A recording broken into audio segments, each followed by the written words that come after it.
Si vous avez une Bible, nous sommes à Marc, chapitre 9. Alors, ça aide de pouvoir suivre dans vos pages. On est en train de continuer notre série Traces. Alors, pourquoi Traces? On suit les traces simplement verset par verset dans cet évangile de Marc.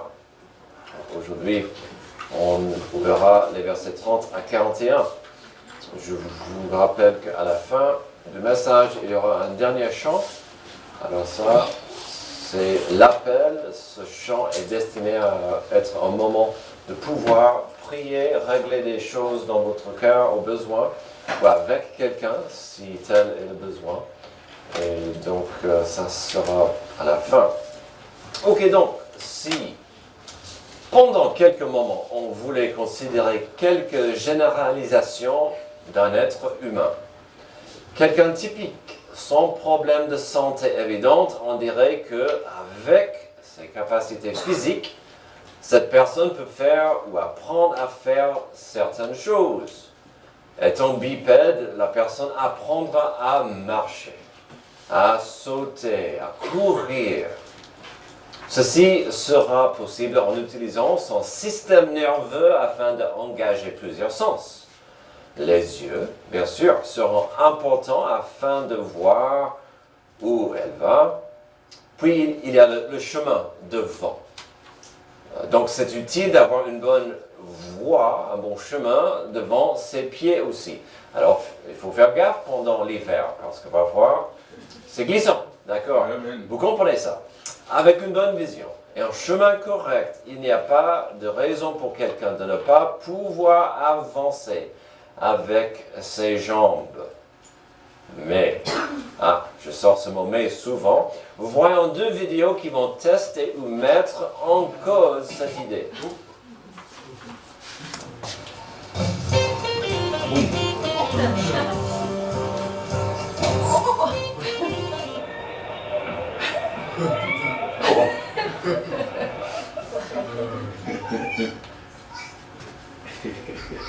Boum.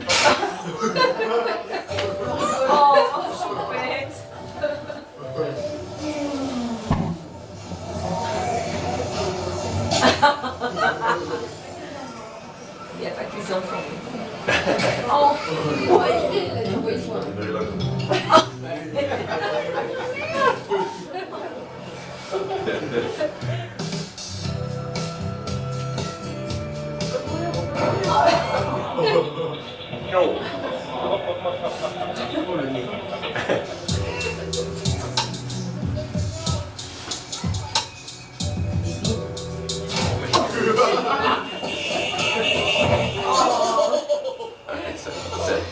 Sébastien.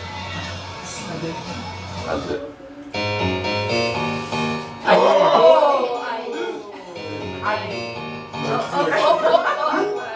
ça c'est la petite.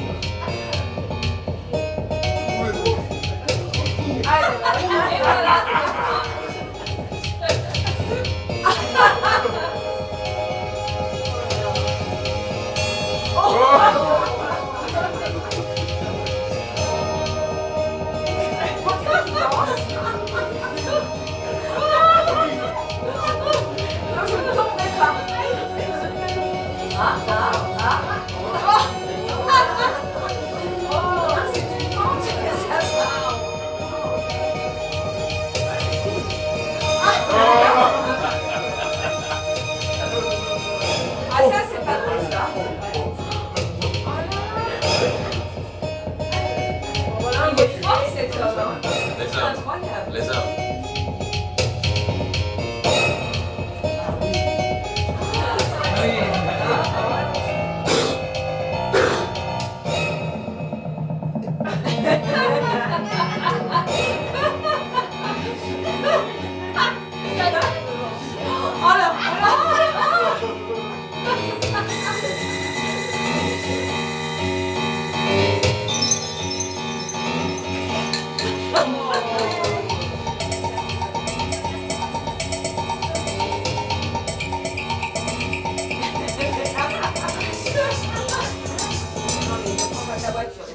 Je sais pas où c'est. Non, c'est pas Non.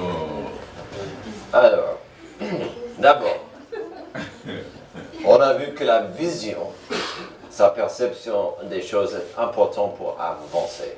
Sinon, ça fait du mal.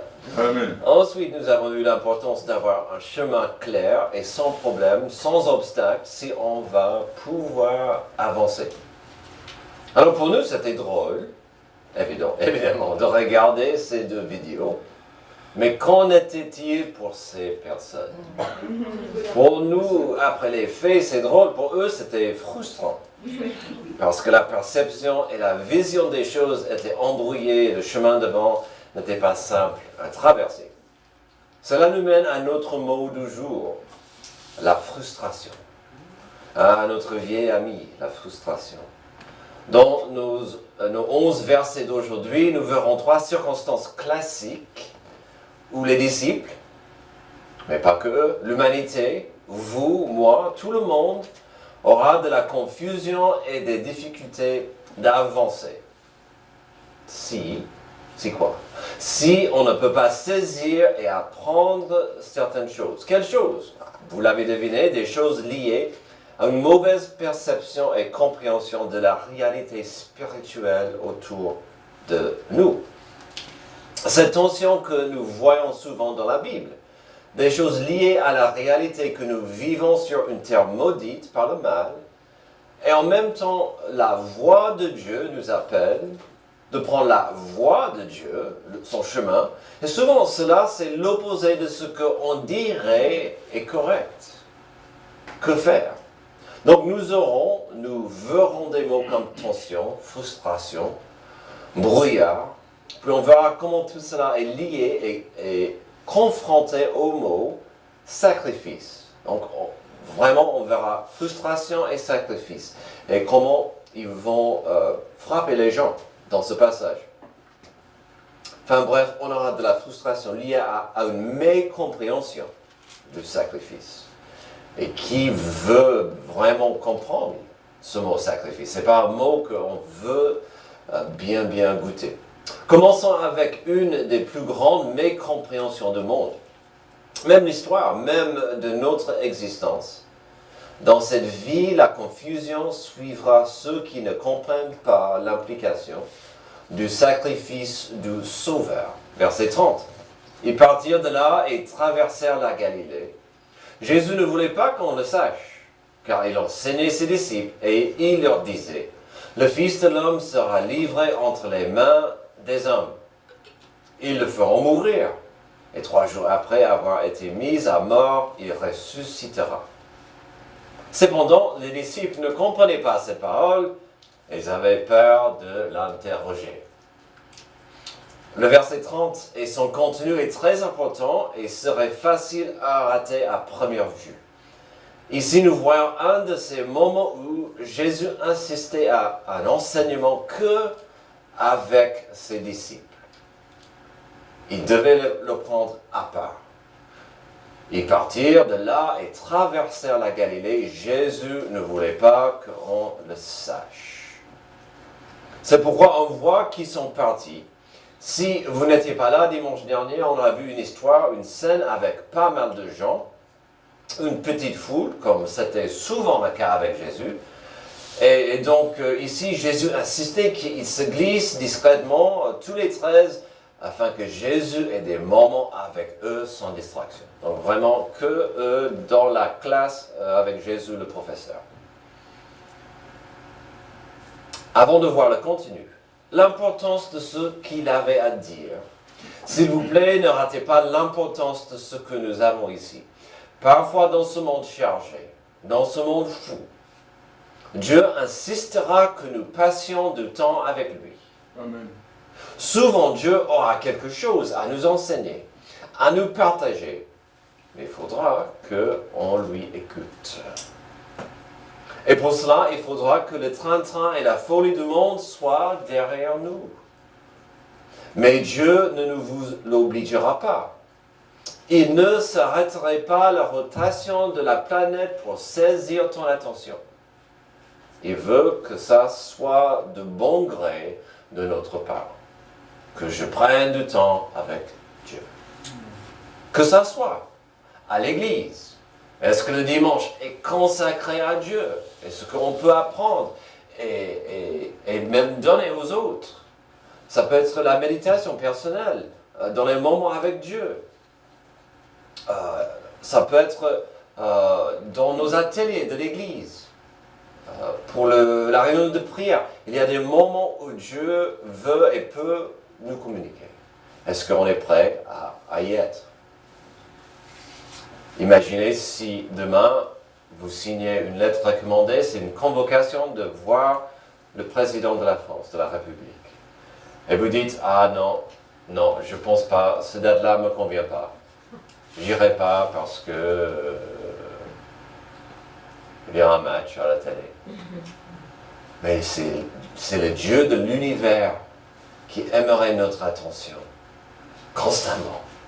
Est-ce qu'on trouvera le temps de lui écouter? Mais revenons au passage. Pourquoi il les a pris à part?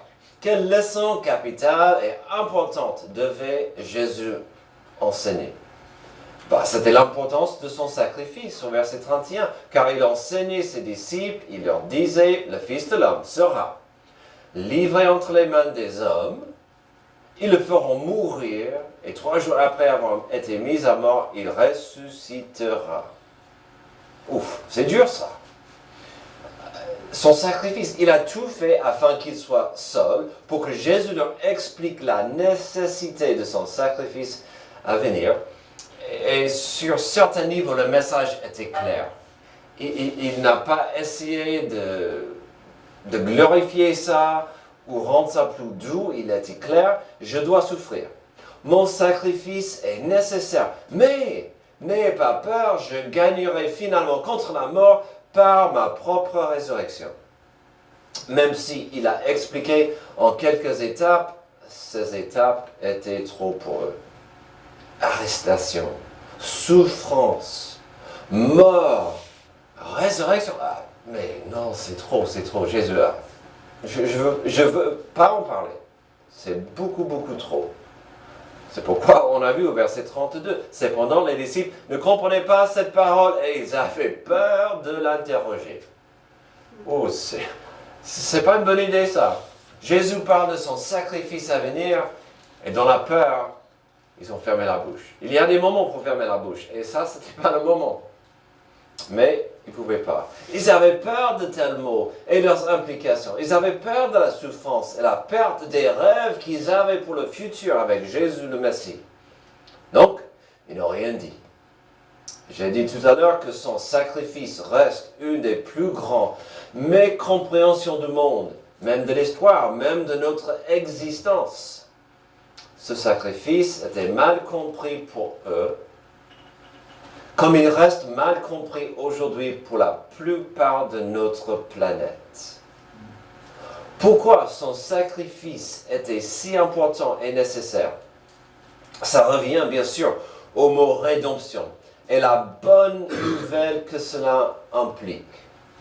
La rédemption à la base, c'est de comprendre la séparation qui existe entre notre Créateur divin et nous. Vous comprenez ça? Dieu est saint, il est juste, et le péché a fait une grande séparation entre sa création et lui. Et cette séparation est grave. Le prix de cette séparation, c'est la mort. Mais si Dieu est juste et saint, en même temps, il est amour. Et donc il dit, je ne veux pas que cette séparation reste comme telle. Je veux racheter les pécheurs. Je veux aider, bénir. Je veux qu'ils viennent à moi. Mais il devait avoir un prix. Et le prix incroyable et précieux, c'était la mort de Jésus-Christ à la croix. Il a pris la justice de Dieu. Il a pris la colère de Dieu. Il a pris nos péchés sur lui afin que ce pont existe entre le pécheur et Dieu. Ça, c'est la bonne nouvelle de la rédemption. Mais il fallait le sacrifice de Jésus. Comme Paul l'a expliqué dans son lettre aux Colossiens 2, 13 à 14, vous qui étiez morts, en raison de vos fautes, il vous a rendus à la vie avec lui. Il nous a pardonné toutes nos fautes. il a effacé l'acte rédigé contre nous, qui nous condamnait par ses prescriptions, et il a annulé en le clouant à la croix. Dieu peut effacer nos péchés grâce à ce qui est cloué sur la croix de Jésus. Donc ce sacrifice était nécessaire, mais c'était difficile à saisir. Et c'est clair que ce sacrifice est difficile à comprendre aujourd'hui. Sinon, on aura plus de gens qui diraient « Oui, j'aimerais savoir plus, j'aimerais suivre Jésus. Montre-moi le chemin pour mieux suivre Jésus. » Dans cette vie, la confusion suivra ceux qui ne comprennent pas l'implication du sacrifice du Sauveur, mais aussi la confusion suivra ceux qui ne comprennent pas l'implication du sacrifice de soi-même. Verset 33, ils arrivèrent à Capernaum. Lorsqu'il fut dans la maison, Jésus leur demanda, « De quoi discutiez-vous en chemin ?» Mais ils gardèrent le silence, car en chemin, ils avaient discuté entre eux pour savoir qui était le plus grand. Tout à l'heure, ils se taisaient parce qu'ils avaient peur. Ici, à mon avis, ils se taisent parce qu'ils ont honte. Souvent, on est dur avec des disciples. Ils semblent souvent d'être un peu bêtes, un peu aveugles et ignorants. Cette fois, si bien, ils l'ont fait encore. Et ils méritent un peu aujourd'hui cette attitude. Après la leçon importante du sacrifice à venir, Jésus les a expliqués. Je dois souffrir. Après cette leçon importante du sacrifice, qu'est-ce qu'ils ont capté? La gloire, le règne, la puissance du royaume. Et dans ce cas, qui était le plus important? Qui était le plus important dans le royaume à venir? Qui était le plus grand? Qui méritait une bonne place auprès de Jésus? Peut-être il y avait de la jalousie entre les 12. Et on l'a vu la semaine dernière, ou il y a 2 semaines. Jésus avait 3 quand même, qui prenaient à part parfois. Mais encore, on voit un bon rappel ici de la grâce de Dieu. La grâce étant les bénédictions et les bienfaits de Dieu que nous ne pouvons pas mériter. Dans ce cas, alors pourquoi Jésus a appelé les 12? Comment ont-ils mérité ce privilège? Est-ce que Jésus a appelé ceux qui méritaient ces postes?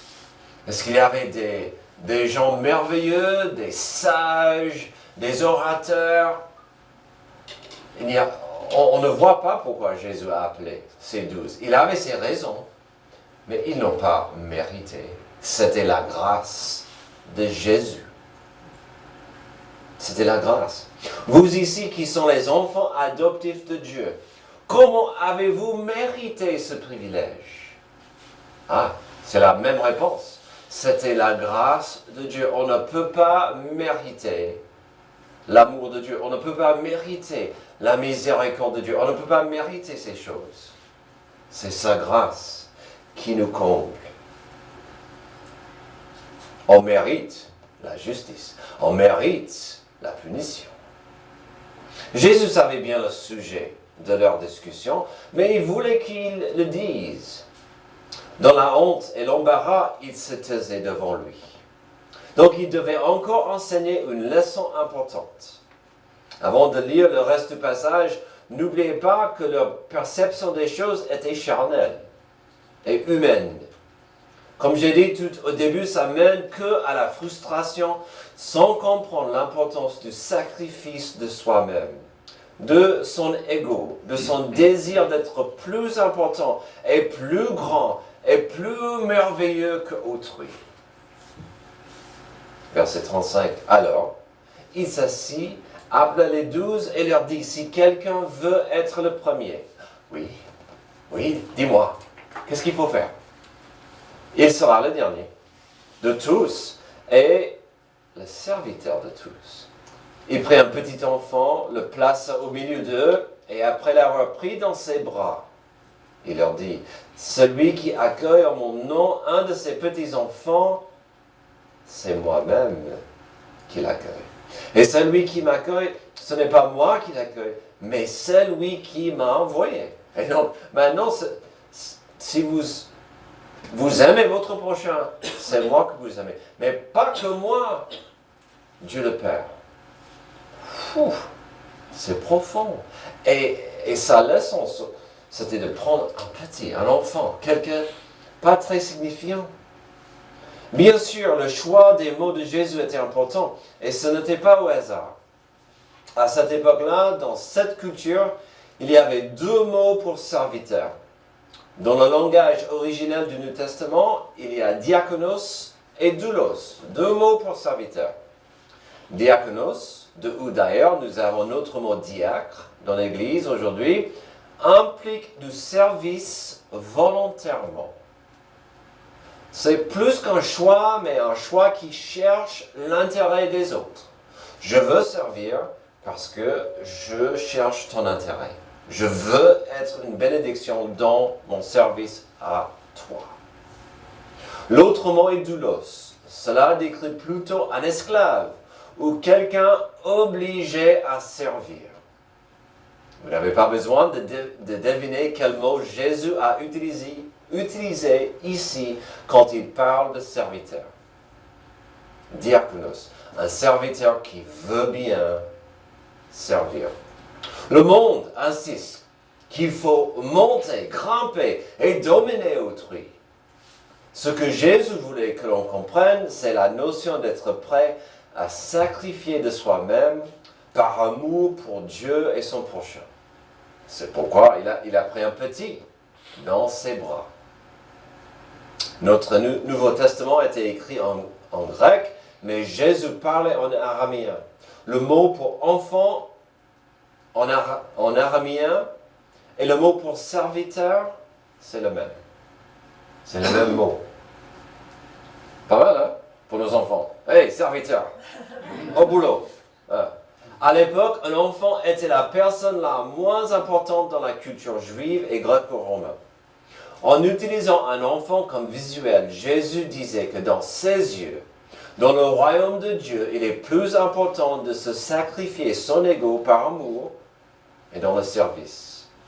Soyez ouverts à la notion d'être insignifiant comme un enfant dans ce monde afin de faire une différence dans ce monde. Donc au 35, il dit qu'il faut inverser l'ordre ou la compréhension de ce que et ce qui est important. Et souvent nous voyons ça. Dans le royaume de Dieu, les choses sont à l'inverse de la sagesse du monde. Puis au 36 et 37, il explique que cette belle attitude de soumission à Dieu produira des fruits d'amour et de service au carré. J'espère que vous avez vu ça au 36 et 37. On parle souvent des choses au carré ici. Dans cette église, ça veut dire pour mon prochain et pour Dieu. Et ici, il a dit, si vous prenez un enfant, quelqu'un de petit, pas très signifiant, et vous aimez, vous aidez, vous servez cette personne, vous êtes en train de me servir. Et donc le service pour son prochain peut être le service à Dieu. C'est incroyable. C'est merveilleux. C'est important. Avant d'avancer au dernier point et notre dernier passage, sachez que nous allons continuer de parler de cette notion, cette valeur de service. Mais pour ce deuxième point, je voulais quand même souligner plus la notion de sacrifice de soi-même. Pourquoi? Déjà, le sacrifice pour autrui, sans une soumission à Dieu, sans un amour pour Dieu, devient un acte robotique et religieux. Si vous n'arrivez pas à servir Dieu dans votre service pour votre prochain, c'est que des actes. Ça n'aura pas d'impact dans l'éternité.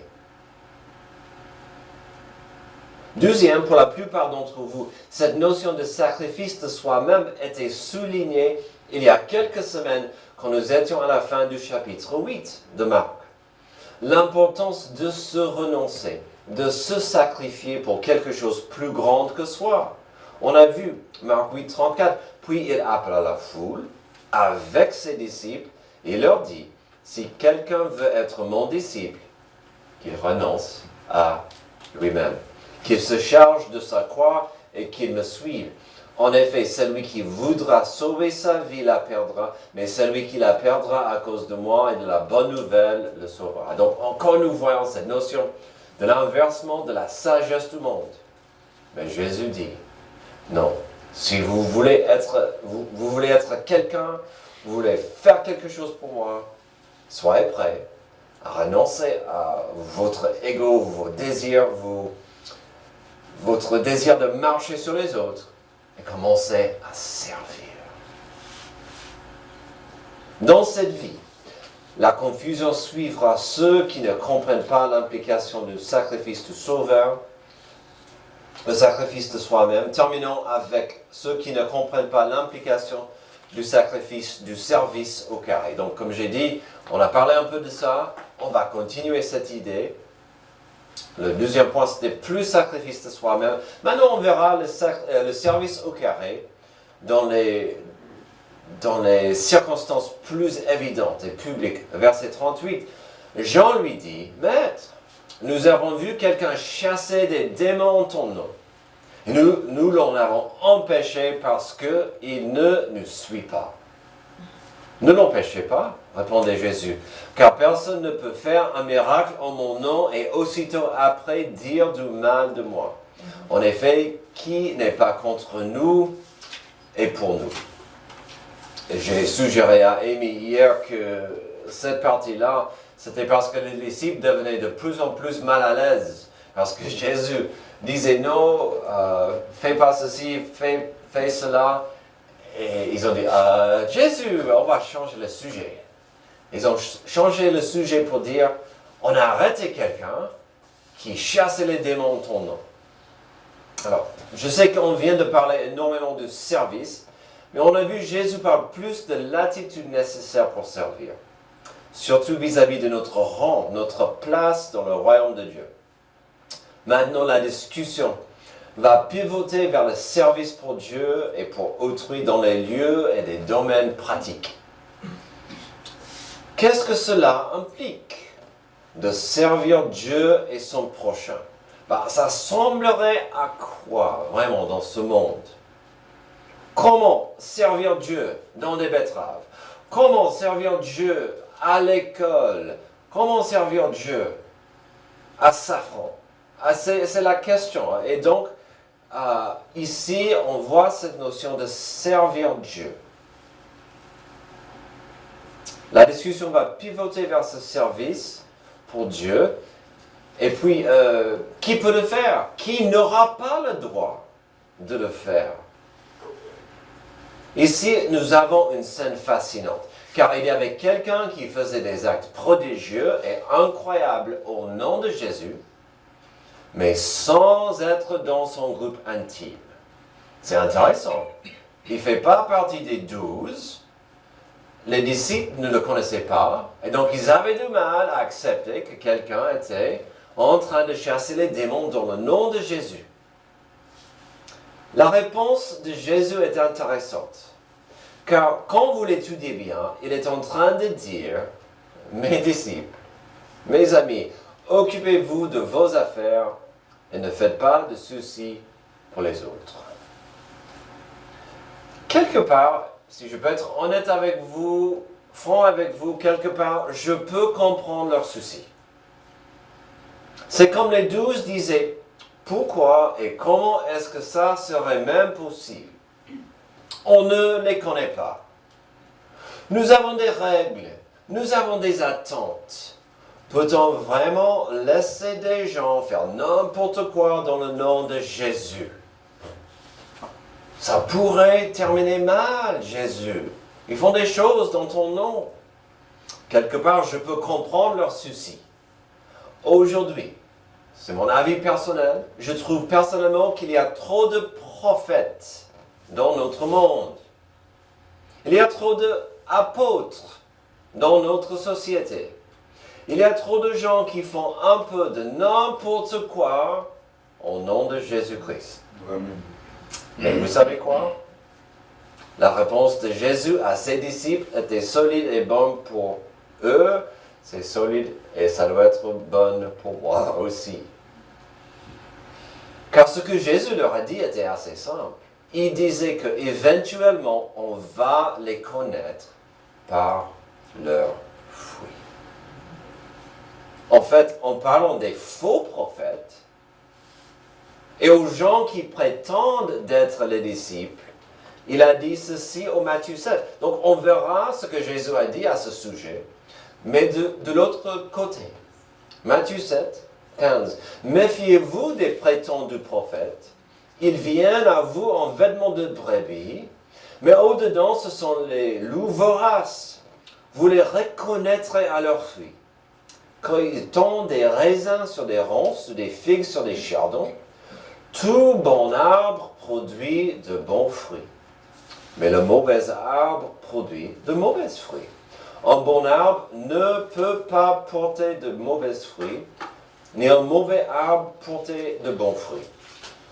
Tout arbre qui ne produit pas de bons fruits est coupé et jeté au feu. C'est donc à leurs fruits que vous les reconnaîtrez. Alors, dans ce passage, au Matthieu 7, il parlait de la même chose, de ce que nous voyons ici en Marc 9, juste dans perspective d'autre. Et qu'est-ce qu'il est en train de dire? Et c'est une leçon pour moi d'apprendre. On ne peut pas, on ne va pas arrêter de telle personne. Ça serait inutile de moi d'aller chercher l'apôtre X et le prophète Y et dire « Donne-moi tes papiers, donne-moi ton diplôme de l'Institut biblique. Tu n'as pas le droit de faire ça. Où est-ce que tu as le droit de faire ça? » Jésus disait « Ce n'est pas notre place. » S'ils sont vraiment attachés à Jésus-Christ, leur vie et leurs fruits seront attachés et branchés à Dieu. S'ils ne le sont pas, ça va se voir éventuellement. On va les connaître par leurs fruits. Donc Jésus s'est adressé au problème des autres et cette notion des actions en public, des miracles ou des actes plutôt grandioses et évidents. Et puis, si je peux, reviens en Matthieu. Jésus a dit, il y aura certaines personnes, ces faux prophètes, qui feront des prodiges et des miracles. Et je ne les connais pas. Donc, il faut être patient. Il faut attendre les fruits, parfois.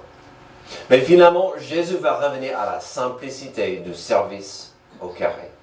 Jésus voulait que les 12 oublient les autres et qu'ils reviennent chacun à leur propre cœur. La responsabilité la plus forte que nous avons vis-à-vis de Dieu, c'est d'abord notre propre existence, notre relation avec lui. Avant d'être un agent de police morale pour ton prochain, vérifie que votre cœur, votre relation avec Dieu est réglée. Ça sera le thème le plus fort la semaine prochaine dans le prochain passage. Mais on terminera aujourd'hui avec le début de cette idée ici, verset 41. Celui qui vous donnera à boire un verre de eau en mon nom, parce que vous appartenez à Christ, je vous le dis en vérité, il ne perdra pas sa récompense. Je pense que Jésus voulait qu'ils comprennent que c'est moins important de se soucier de ce que les autres font ou ne font pas au nom de Jésus. Ce qui compte, c'est l'attitude du cœur et les motivations du cœur pour chacun.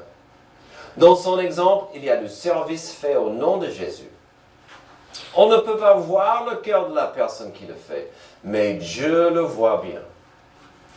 Puis c'est capital de comprendre notre identité dans cette petite explication.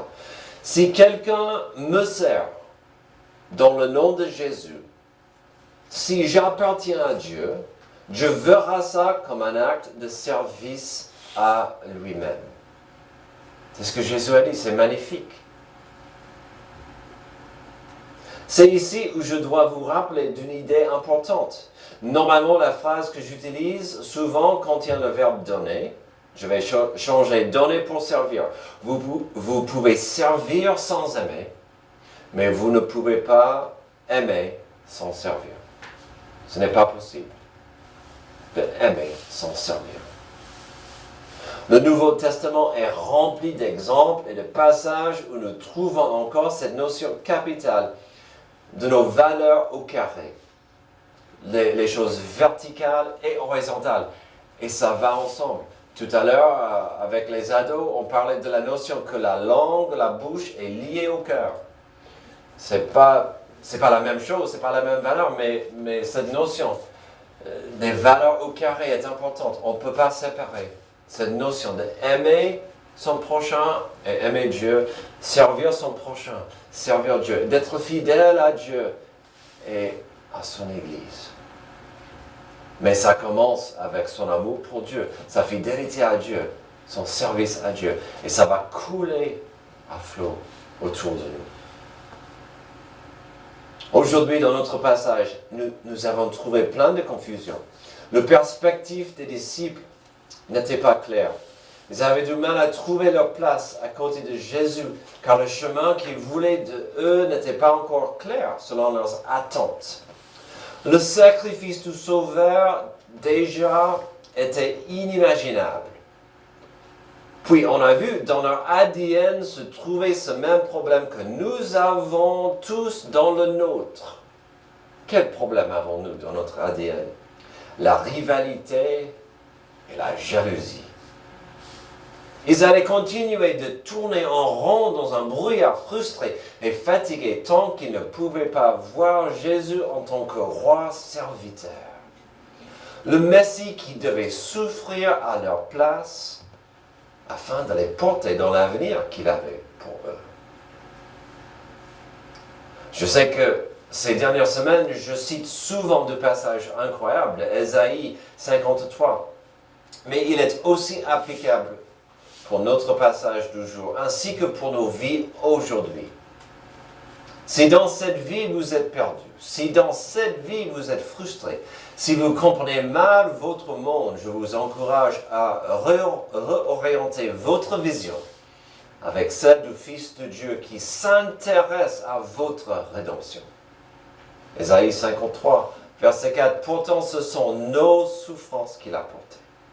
C'est de nos douleurs qu'il s'est chargé.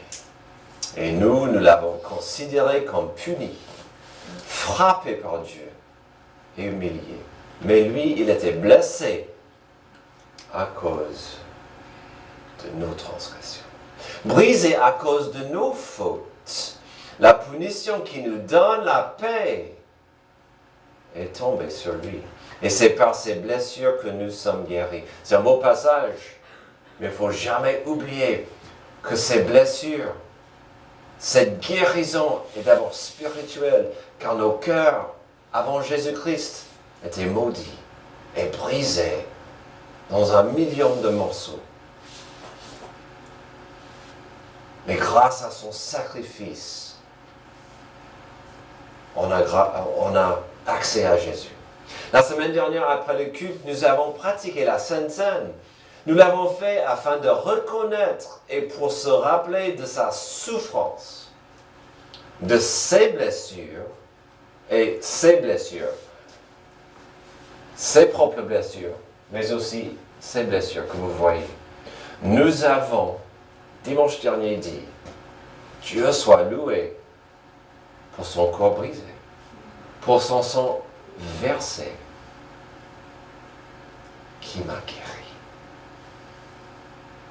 Jésus a subi des blessures et la punition, mais il a fait pour guérir notre vision, notre confusion, notre condamnation et notre peine. Alors, ça s'agit d'un amour radical. L'amour que Jésus-Christ a montré à la croix. Ne voulez-vous pas accepter cet amour aujourd'hui? Il transformera votre vie à jamais si vous le permettez. Prions. Merci Dieu pour ce passage qui nous rappelle que l'humanité aura du mal à comprendre pas mal de choses si on ne comprend pas ton plan et ta volonté, si on comprend mal la croix et la guérison qui vient après la souffrance. Aide-nous à être reconnaissants pour cet amour incroyable, cet amour impossible. Aide-nous à vivre avec cet amour dans la vie de tous les jours. C'est dans le nom de Jésus que j'ai prié. Amen. Levez-vous pour notre chant d'appel.